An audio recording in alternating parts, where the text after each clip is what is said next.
কঠিন বিপদে বা কঠিন সমস্যায় পড়লে আমরা সকলেই কম বেশি একটি নবেনা করতে চেষ্টা করি বা নবেনা করে থাকি। আর সেই নবেনাটি হচ্ছে প্রাগের শিশু যিশুর উদ্দেশ্যে নবেনা। নবেনাটি ঘড়ির কাঁটার সাথে সাথে দিনে 9 বার করতে হয়। একদম কাঁটায় কাঁটায় করতে হবে। অতটা সোজা নয়, কিন্তু তারপরও আমরা করে থাকি ভীষণ বিপদে পড়লে, কোনো একটা কঠিন সময়। এই স্থানে 1584 সালে একটি পবিত্র চ্যাপেল নির্মিত হয়েছিল। তারপর এখন আমরা যেটা দেখতে পাচ্ছি 1635 সালে মঠসহ এই গির্জাটি নির্মাণ করা হয়।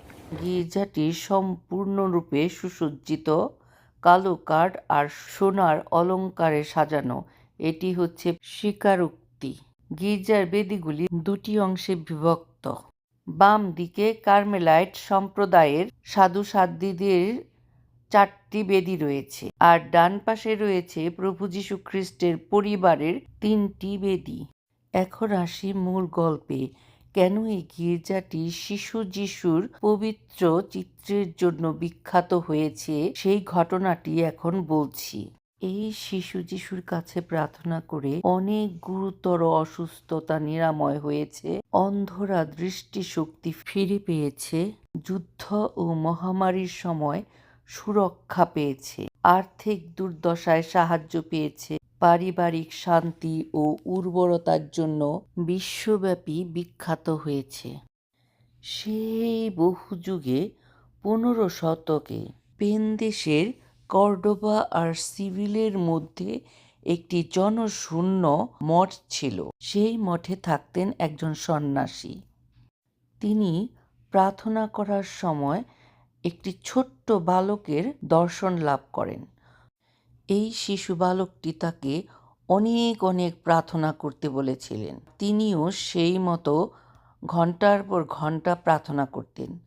তারপর একদিন তিনি সেই শিশু বালকটির একটি মূর্তি তৈরি করলেন। মূর্তিটি একটি পাতলা আর সুন্দর আকৃতির মূর্তি। কাঠের মধ্যে খোদাই করে মোম দিয়ে লেপা হয়েছিল। 19 ইঞ্চি লম্বা এই মূর্তিটির বাম পা টিউনের নিচ দিয়ে একটু দেখা যাচ্ছিল। বাম হাতে তিনি ধরে রেখেছিলেন একটি ছোট্ট পৃথিবী। পৃথিবীর উপরে একটি ক্রস চিহ্ন। ডান হাতটি যেন আশীর্বাদের জন্য প্রসারিত করা। প্রথম দুটি আঙ্গুল খ্রিস্টের প্রতীকী হিসেবে উত্থিত হয়েছে, আর বুড়ো ও অন্যান্য আঙ্গুলগুলো একে অপরকে স্পর্শ করে আছে, যা পিতা পুত্র পবিত্র আত্মাকে প্রতিনিধিত্ব করে। সন্ন্যাসীটি সেই শিশু যিশুকে যেমনটি দেখেছিলেন ঠিক তেমনই ভাবে তিনি এই মূর্তিটি গড়ার চেষ্টা করেছেন। কোনো না কোনোভাবে 1556 সালে সেই মূর্তিটি দেখা যায় স্পেন দেশেরই আবিলা শহরের সেই মেডাভিল টাউনের সাধ্বী তেরেজার কাছে। এদিকে 1526 সাল থেকে হার্জব্রাগেরা বোহেমিয়ার রাজ্য শাসন শুরু করেছিল, আর তাদের সাথে স্পেন দেশের একটি ভালো সুসম্পর্ক ছিল। আবিলার সাধ্বী তেরেজা সেই মূর্তিটি সম্রাটকে ডোনা ইজাবেলাকে দিয়েছিলেন। সম্রাটকে ডোনা ইজাবেলা তার কন্যা মারিয়া ম্যাক্সিমিলিয়ানার বিবাহের উপহার হিসেবে এই শিশু যিশুর মূর্তিটি তাকে উপহার হিসেবে দান করেন।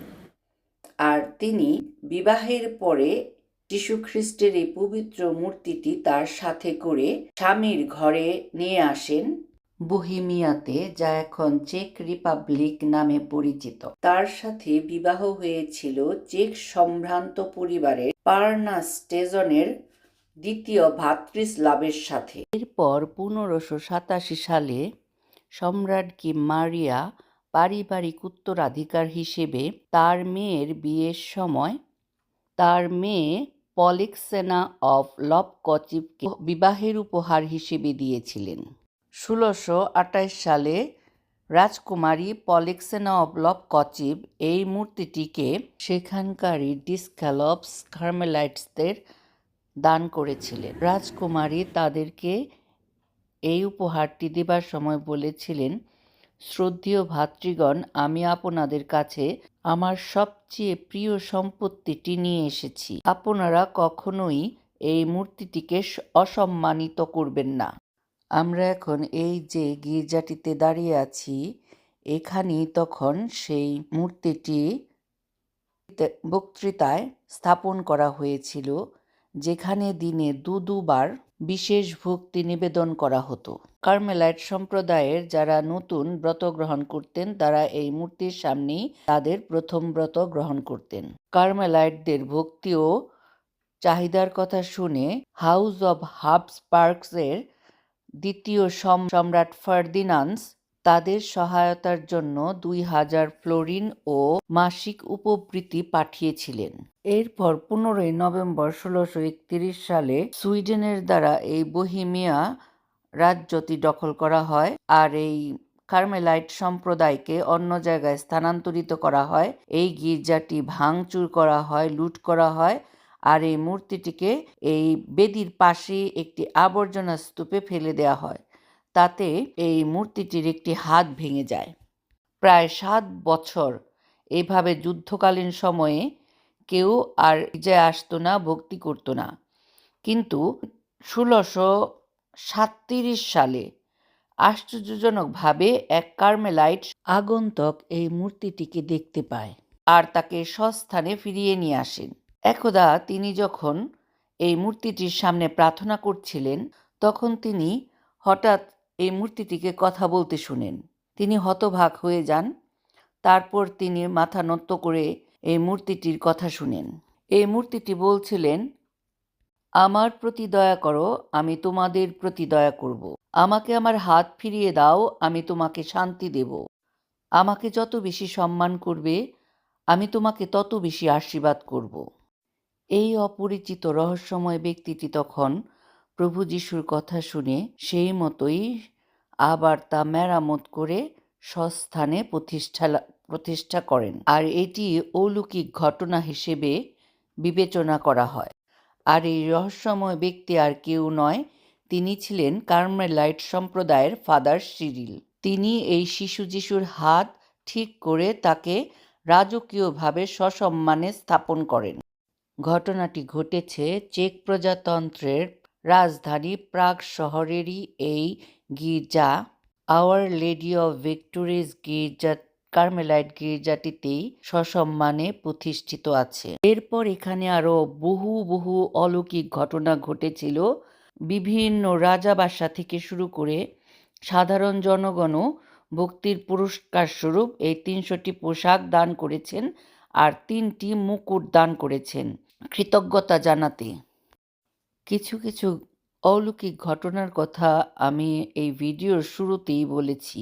এরপর এই শিশু যিশু শুধু প্রাগেই নয়, পুরো বিশ্বে ছড়িয়ে পড়ে। অনেক দেশে এই শিশু যিশুর নবেনা করা হয় আর তারা বিপদ থেকেও রক্ষা পায়।